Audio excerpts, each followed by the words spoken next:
São Paulo, Brasil. Eu vou falar de neuroimagens em demências. Eu não tenho conflito de interesse neste tema.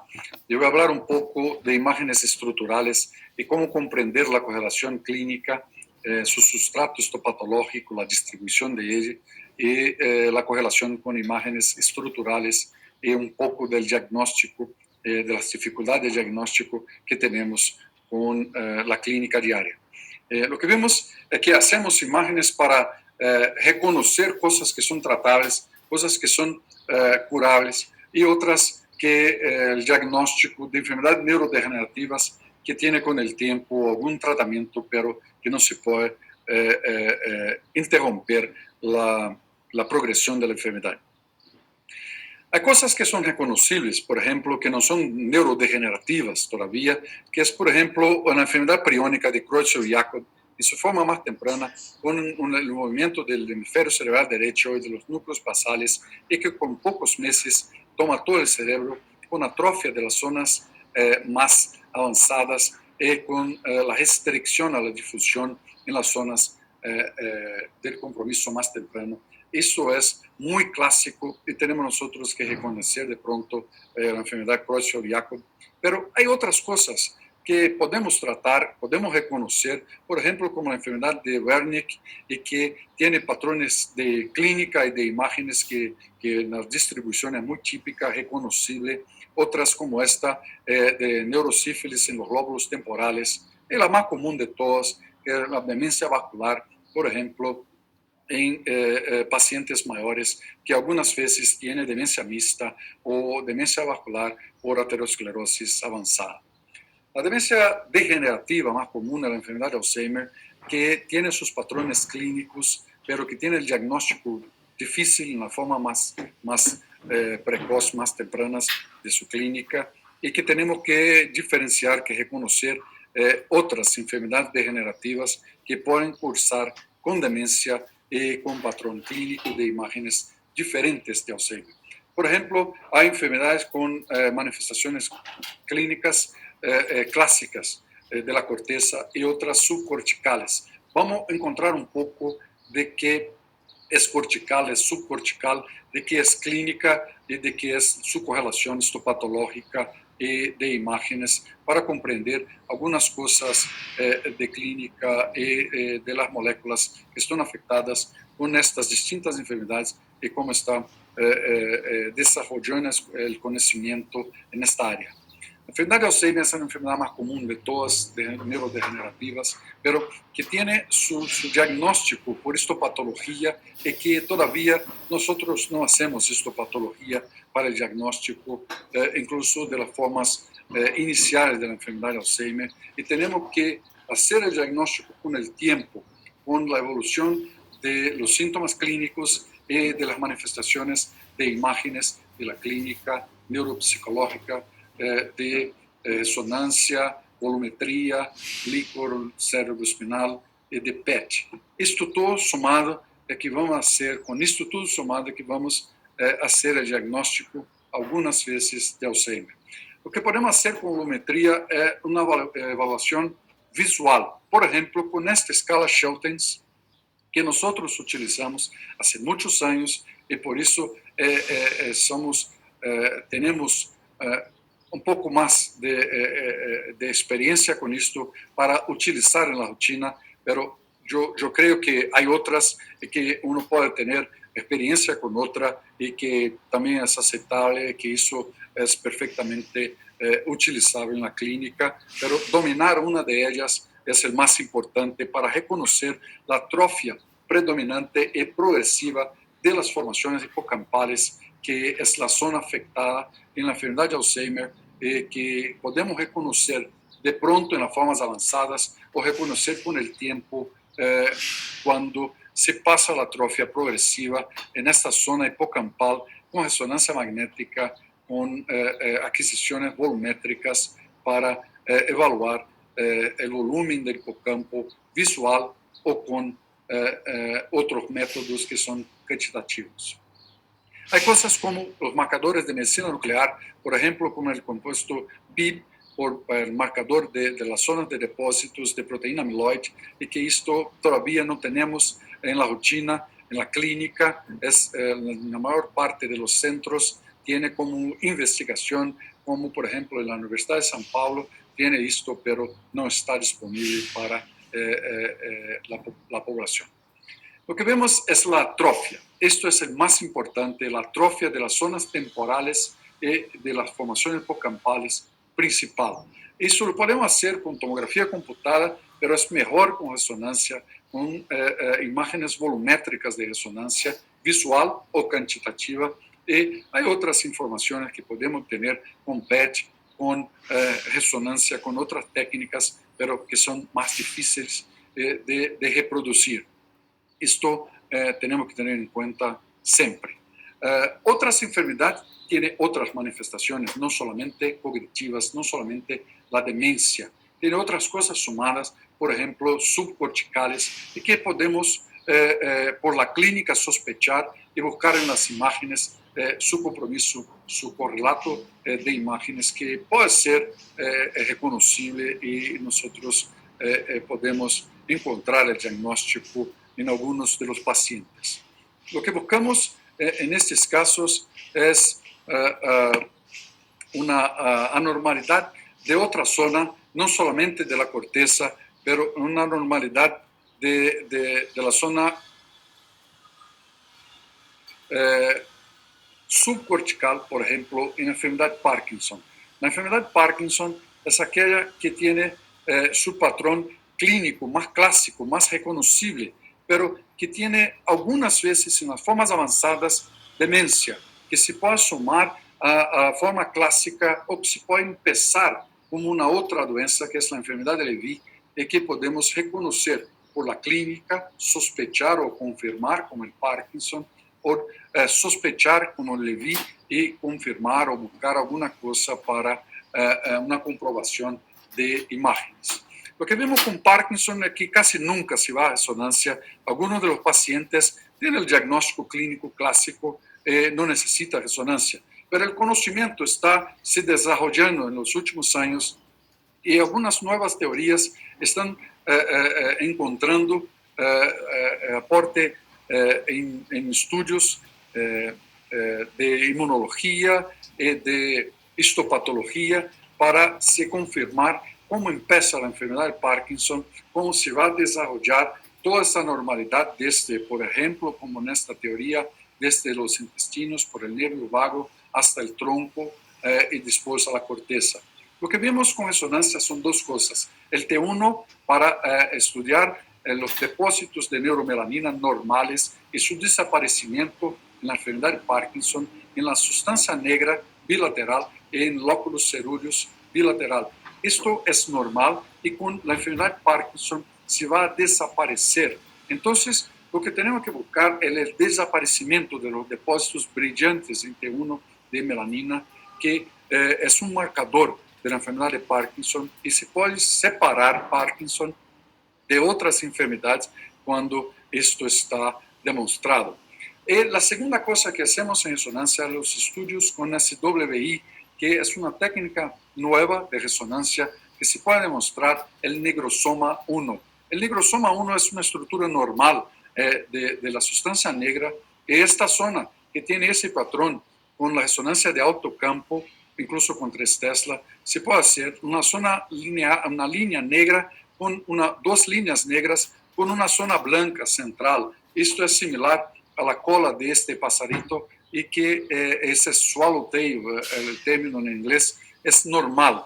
El desaparecimiento de esta cola, de este patrón, es que es anormal y que se puede correlacionar algunas veces con Parkinson. Todavía no es patognomónico de enfermedad de Parkinson, pero sí se puede confirmar la sospecha clínica en algunos de los pacientes, principalmente en aquellos que no tienen un curso clínico clásico. Pero hay otras cosas con parkinsonismo. Por ejemplo, una enfermedad que es prima de Parkinson es la enfermedad con los depósitos de los corpúsculos de Levy, que es una enfermedad de la corteza.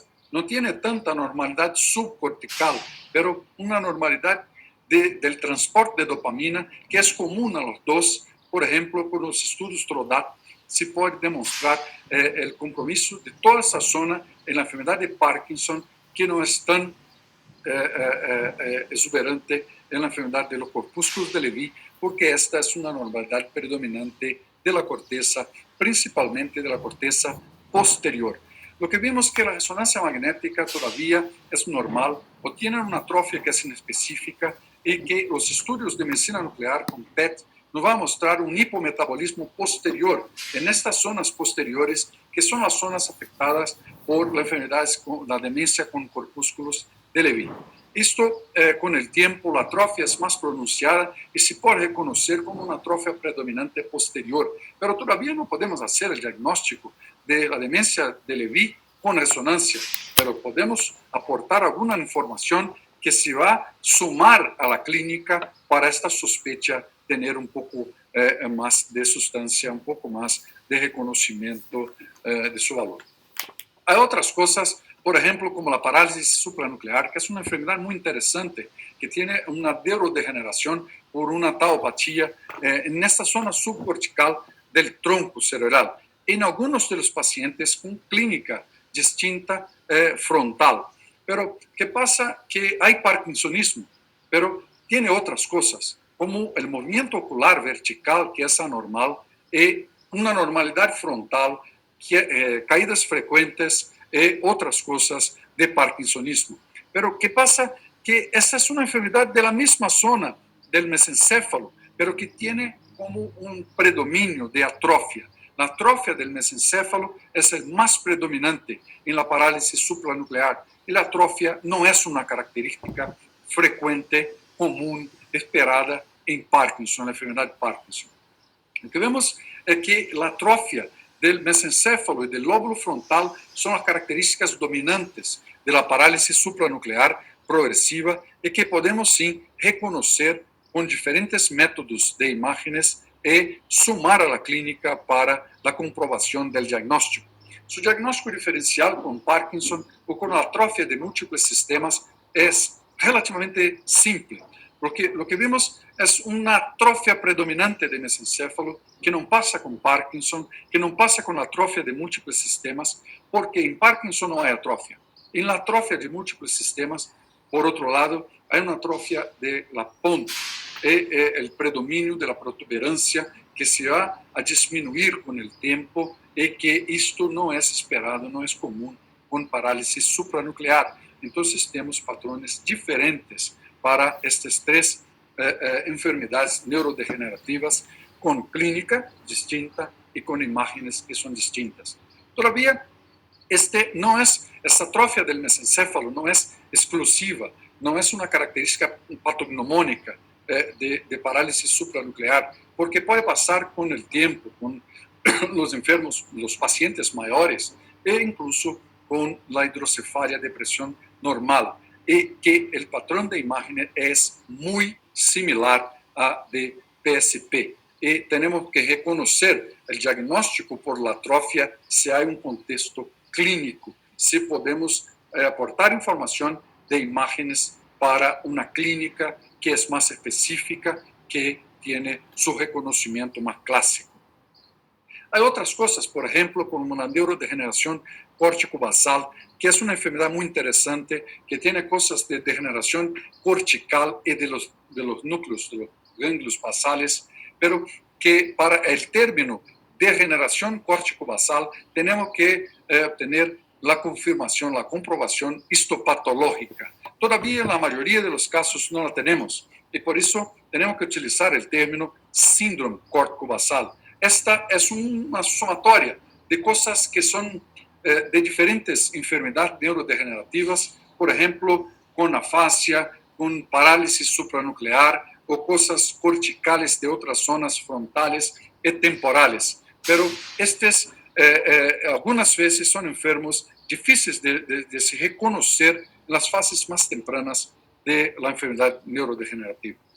¿Qué pasa? Que en estas fases la resonancia magnética puede ser normal y tiene su atrofia que es inespecífica, con una clínica, por ejemplo, una clínica de una normalidad, una apraxia ideomotora de una de las manos, por ejemplo, como el nombrado miembro alienígena, Esto se puede reconocer con la clínica y se va a resonancia magnética y esta es normal o es atípica. En estos casos, el PET es el método más frecuente de la comprobación porque nos va a mostrar un hipometabolismo en todas zonas cerca de la corteza frontal para el lóbulo frontal y además para el lóbulo parietal. Y este hipometabolismo asimétrico de la zona motora y de los lóbulos frontales y parietales, del lóbulo frontal y parietal, son el correlato más reconocible de la degeneración córtico-basal en su fase más temprana. Con el tiempo, la atrofia es más avanzada, es una atrofia reconocible de esta zona cerca del surco central, principalmente de la corteza del giro postcentral, que está casi como una lámina. Esto es el patrón, la distribución de sustrato histopatológico, que es variable, una clínica que es reconocible con su patrón de imagen por resonancia magnética en un síndrome córtico-basal. Esto, desafortunadamente, es una forma más avanzada de la enfermedad que tenemos algunas veces dificultad de reconocer en las fases más precoces, más tempranas de desarrollo de la enfermedad. Hay todavía otras anormalidades corticales que tienen patrones demenciales, que tienen clínica de demencia. Estas pueden ser de algunas zonas asimétricas o unilaterales del cerebro. Por ejemplo, como vamos a ver con casos sumados de anormalidades frontales y temporales, frontales y parietales, parietales, por ejemplo, como la degeneración córtico-basal y otras que tienen variaciones clínicas moleculares, por ejemplo, como estas de imágenes que son fenotipos reconocibles. Por ejemplo, de los lóbulos frontales y temporales. Lo que vamos ahora a hablar un poco de las formas clásicas. Todavía estas no siempre son tan clásicas, son tan reconocibles en nuestra rutina. Una de ellas clásica es la variante frontal de la demencia, de la degeneración lobar frontotemporal. La degeneración que tiene una atrofia asimétrica de los lóbulos frontales, mira, a la izquierda predominante, y que con el tiempo se va a un patrón como una lámina, como un cuchillo de la corteza, asociada a una gliosis subcortical. Mira que la gliosis se va a desarrollar con el tiempo y que la atrofia en las fases iniciales de la enfermedad es más difícil de reconocer, pero está. Y podemos nosotros entrenar y buscar eso si hay un correlato clínico, por ejemplo, de una normalidad del comportamiento. Algunas de las veces, todavía, la atrofia es muy sutil. No podemos confiar tanto que hay una atrofia, que eso es patológico. Por esto, si hay clínica y la resonancia magnética no es tan típica, vamos a un estudio con PET, por ejemplo. Y el PET nos va a mostrar un hipometabolismo de una zona más larga del lóbulo frontal, de uno o de los dos, más frecuente asimétrica y que es reconocible. Y con el tiempo la atrofia se va a ser reconocible, incluso con la gliosis subcortical. Con el tiempo podemos nosotros reconocer el patrón clásico clínico de imagen, pero el PET es una herramienta importante para las fases iniciales de esta enfermedad. Algunas veces el lóbulo frontal está bueno, está normal, pasa a normalidad la distribución del patrón del sustrato histopatológico en los lóbulos temporales y la clínica es diferente, es distinta. Algunos de ellos tienen un patrón de una demencia que con una fluencia de la lenguaje, con la fluencia que es una demencia semántica y una afasia progresiva. Lo que vemos en estos casos es una atrofia de uno de los lóbulos temporales izquierdo, algunas veces el lóbulo temporal derecho está con atrofia, pero el patrón es similar, que va a asumir un patrón de una lámina y que en la mayoría de los casos el giro temporal superior está no tan afectado como los otros. Los otros son delgados como una lámina y con gliosis subcortical en las imágenes flare hiperintensa subcortical cerca de los ventrículos. Claro que el PET nos va a mostrar la misma cosa, pero más largo el compromiso, el envolvimiento del hemisferio y del lóbulo temporal. Hay otros que tienen una normalidad, una fascia que no se puede todavía comprender lo que quieren hablar o todavía no pueden hablar. Y que pasa es una normalidad de la corteza temporal izquierda y que es una normalidad más intensa en la zona cerca de la fisura silviana. La fisura de Silvius está más larga y más grande. La zona, la corteza cerca de ella, tiene un patrón atrófico que se va a progresar con el tiempo, incluso con gliosis subcortical. Mira, la hiperintensidad sinal T2 flare en esta zona de la ínsula y de la corteza del giro temporal superior, y toda esa zona cerca de la fisura silviana a la izquierda. Esto es el patrón de la fascia no fluente. En la degeneración del lóbulo temporal derecho es diferente.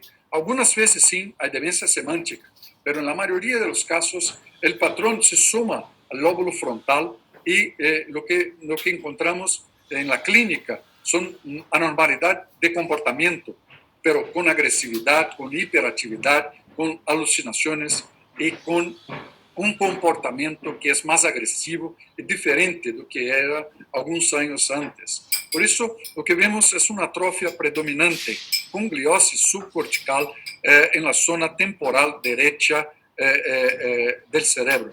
Pero hay envolvimiento del lóbulo frontal en estos pacientes. En algún grado, en alguna zona del lóbulo frontal hay atrofia con patrón de lámina. Esto es importante reconocer. Pero hay un subtipo que es más interesante, que es la prosopagnosia progresiva. Prosopagnosia es una normalidad visual que no se puede reconocer las personas, incluso las personas de la familia, por la cara. Y con esto hay una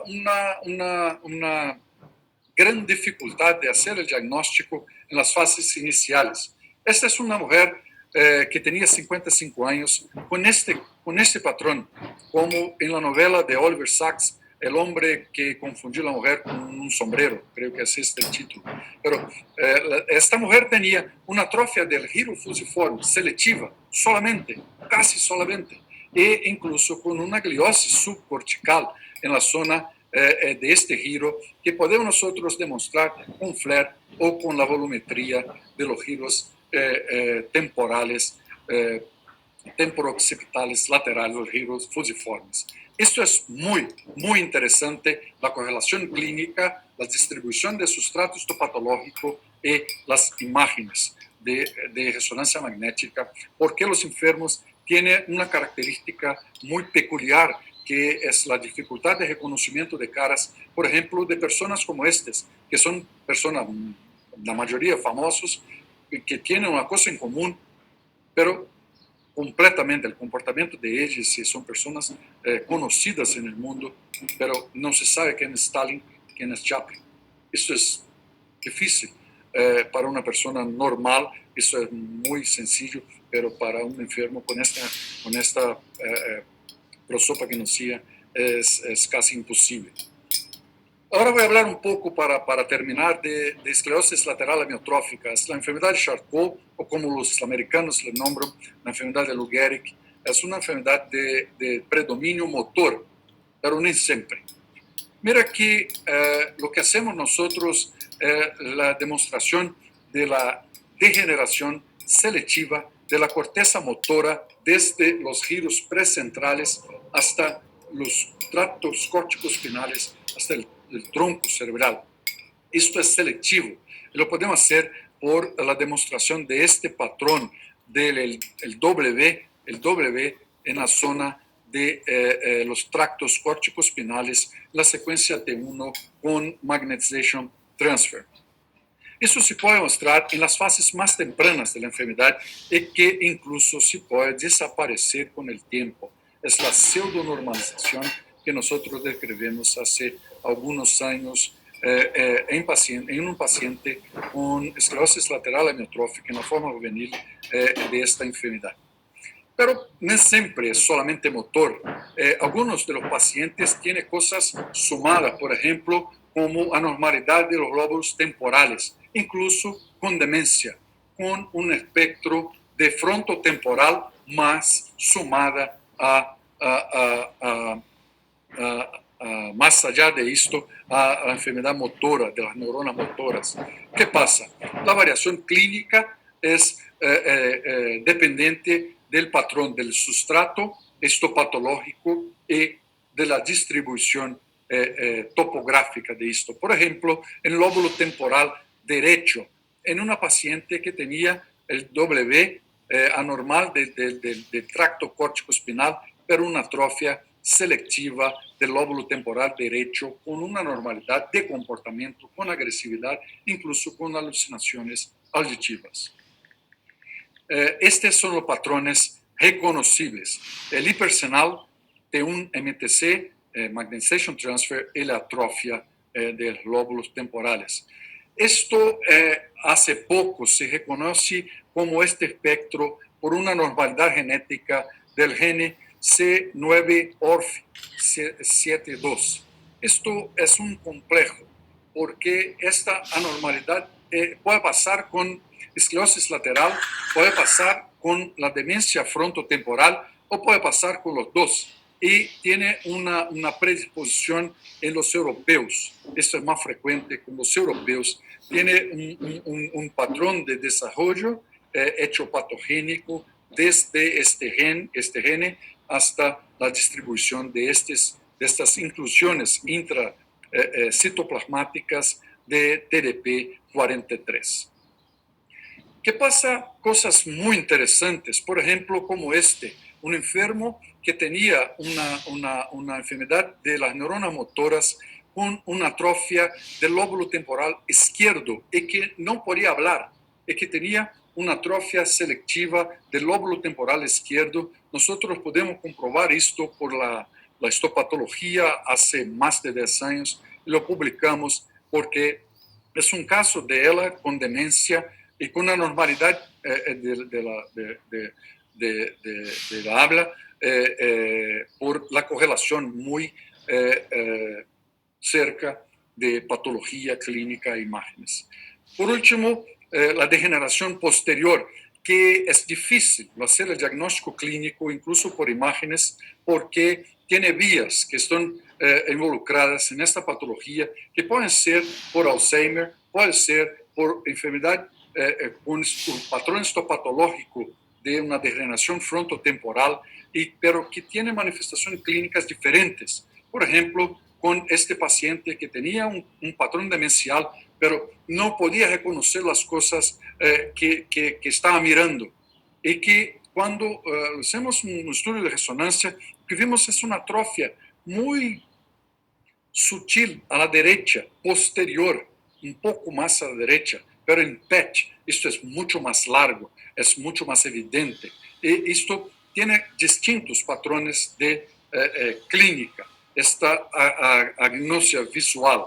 Y puede pasar con Alzheimer, puede pasar, por ejemplo, con un Kreutz zodiaco, una forma de Heidenheim, o puede pasar con una enfermedad con sustrato de PIC, de una enfermedad de PIC, por ejemplo, como Nosotros no tenemos, desafortunadamente, una comprobación histopatológica, pero la correlación clínica con imágenes de resonancia y principalmente con el PET es el más importante. Entonces, en resumen, lo que tenemos que buscar la correlación clínica. Los neuroradiólogos tienen que comprender un poco, no somos todavía clínicos, no comprendemos todo que vosotros tienen de conocimiento, pero algunas cosas son fundamentales. Tenemos que comprender para buscar en las imágenes diagnósticos diferenciales y el diagnóstico específicos que algunas veces podemos confirmar por estas zonas de la distribución histopatológica, la repercusión clínica y el patrón de imágenes. Pero acuérdense que las imágenes no son todavía en la forma más temprana de la enfermedad tan típicas, y podemos incluso sumar el PET para reconocer los diferenciales y los patrones de imágenes que queremos confirmar. Hay sustratos moleculares en los últimos años que tenemos que sumar la histopatología y la genética en conocimiento de acá para adelante. Creo que en futuro vamos a hablar de cosas diferentes, de cosas más genéticas, más histopatológicas para confirmar estos diagnósticos. Y las imágenes pueden ter otros paradigmas para esta comprobación, pero la base es la correlación clínica, la distribución histopatológica y las imágenes de degenerativas y de otras no degenerativas que son tratables, y algunas veces, desafortunadamente, nosotros tenemos las manos atadas y no podemos hacer nada, pero tenemos que comprender cuándo podemos, cuándo no podemos hacer alguna cosa por los pacientes que nos buscan. Gracias por la invitación, gracias por tener la oportunidad, el placer, el honor de hablar en un congreso de neurología de Argentina. Mucho placer